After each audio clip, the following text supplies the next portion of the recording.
సర్వమంగళ మాంగళ్యే శివే సర్వార్థ సాధకే శరణ్యే త్రయంబకే దేవి నారాయణే నమోస్తుతే. వజ్ర టీవీ ఛానల్ ప్రేక్షకులకు నమస్కారం. 2025 నవంబర్ మాసంలో ద్వాదశ రాశుల వారికి మాస ఫలితాలు. ఈ నవంబర్ మాసం పవిత్రమైనటువంటి భక్తి ప్రపత్తులకు కారణమైనటువంటి కార్తీక మాసంలో ఉంది. నవంబర్ నెల 22 వరకు కూడా మనకు కార్తీక మాసం కొనసాగుతుంది. నవంబర్ నెల 22 తర్వాత మార్గశిర మాసం ప్రారంభమవుతుంది.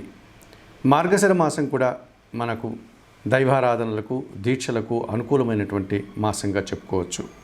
ఈ కార్తీక మాసంలో అయ్యప్ప దీక్షలు, శివ దీక్షలు, శివకేశవ భేదం లేకుండా మనము పరమశివుణ్ణి మహావిష్ణువుని ఆచరించడం, ముఖ్యంగా దీపారాధనలు చేయడం, శివాభిషేకాలు, దీపదానాలు చేయడం, నదుల్లో కోనేట్లలో దీపాలను వెలిగించి వదలడం, వనభోజనాది కార్యక్రమాలు నిర్వహించుకోవడం, ఉపాసనతో శివ పూజలు నిర్వహించడం, శైవక్షేత్రాలను సందర్శించడం, నిరంతరం శివనామస్మరణతో కాలం గడిపేటువంటి పవిత్రమైనటువంటి కార్తీక మాసం.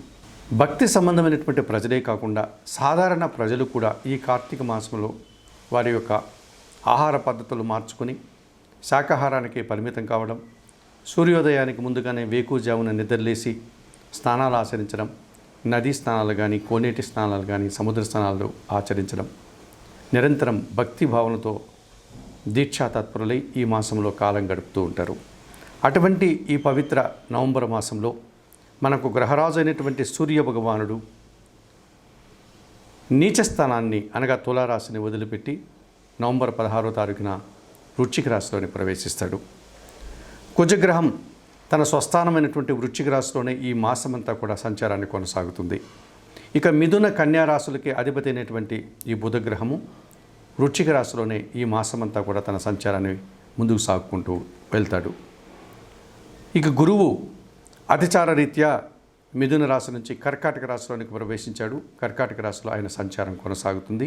కర్కాటక రాశిలో ఉచ్చ స్థానాన్ని గురువు పొందుతాడు. శుక్రుడు వృషభ రాశిలో ఈ మాసమంతా కూడా కాలం గడిపే పరిస్థితి కనిపిస్తుంది. శని భగవానుడు ఎప్పటి నుంచో మీనరాశిలో ఉన్నాడు. నవంబర్లో ఆయన మీనరాశిలోనే సంచారం కొనసాగిస్తాడు. రాహువు కుంభరాశిలో, కేతువు సింహరాశిలో రాహుకేతువుల సంచారం కొనసాగుతుంది. ఈ కర్కాటక రాశి వారికి కూడా 3 గ్రహాలు ప్రధానంగా బుధుడు, గురువు, శుక్రుడు సానుకూలంగా సంచరిస్తూ ఎక్కువ శుభలితాలని, లాభాలని, అవకాశాలని అందిస్తున్నాయి. ఇందులో ప్రధానంగా తృతీయ వ్యయాధిపతి అయినటువంటి బుధగ్రహం నవంబర్ నెల మొదటి వారంలోనూ తర్వాత చివరి వారంలోనూ కూడా చతుర్థ భావంలో తులారాశిలో సంచరించడం వల్ల మీ మాటకు విలువ పెరుగుతుంది, జనసహకారం బాగుంటుంది, వృత్తి ఉద్యోగ వ్యాపారాలు సజావుగా ముందుకు సాగుతాయి, బ్యాంకు సంబంధించిన విషయాలంతా అనుకూలంగా ఉంటాయి, ఆర్థికంగా కూడా మీకు అనుకూల వాతావరణం కనిపిస్తుంది.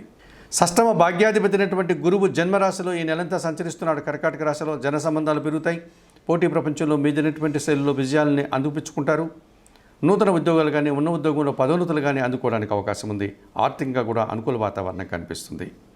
చతుర్థ లాభాధిపతి అయినటువంటి శుక్రుడు ఈ నెలంతా చతుర్థ భావంలో తులారాశిలో సంచరించడం వల్ల కుటుంబంలో శుభ కార్యక్రమాల నిర్వహణ చేస్తారు, సృజన సహకారంతో చాలా కార్యక్రమాలు సునాయాసంగా పూర్తి చేస్తారు, వివాహాది శుభ కార్యక్రమాల్లో పాల్గొంటారు. మరి 2025 నవంబర్ మాసంలో ఈ కర్కాటక రాశి వారికి రవి, కుజుడు, శని, రాహువు, కేతువులు ప్రధానంగా ప్రతికూలంగా సంచరిస్తున్నాయి. కర్కాటక రాశి వారు ఏమాత్రం అవకాశం ఉన్నా తిరుపతి పుణ్యక్షేత్రానికి సమీపంలో ఉండే శ్రీకాళహస్తీశ్వర ఆలయానికి వెళ్ళి అక్కడ అందుబాటులో ఉండే రాహుకేతు పూజలు నిర్వర్తించుకోండి. నిరంతరం సుబ్రహ్మణ్య స్వామిని ఆరాధించండి, ఆంజనేయ స్వామి దర్శనం చేసుకోండి, సూర్య భగవాన్ని ప్రతిరోజు ఉదయాన్నే నిద్రలేసి నమస్కరించుకోండి, గోధుమలు కానీ, గోధుమ పిండి కానీ కుటుంబంలో పనిచేసే పని వారికి దానం చేయండి. ఈ రకంగా చేయడం వల్ల కర్కాటక రాశి వారికి 2025 నవంబర్ మాసంలో మరింతగా మంచి ఫలితాలు రావడానికి అవకాశం ఉంది.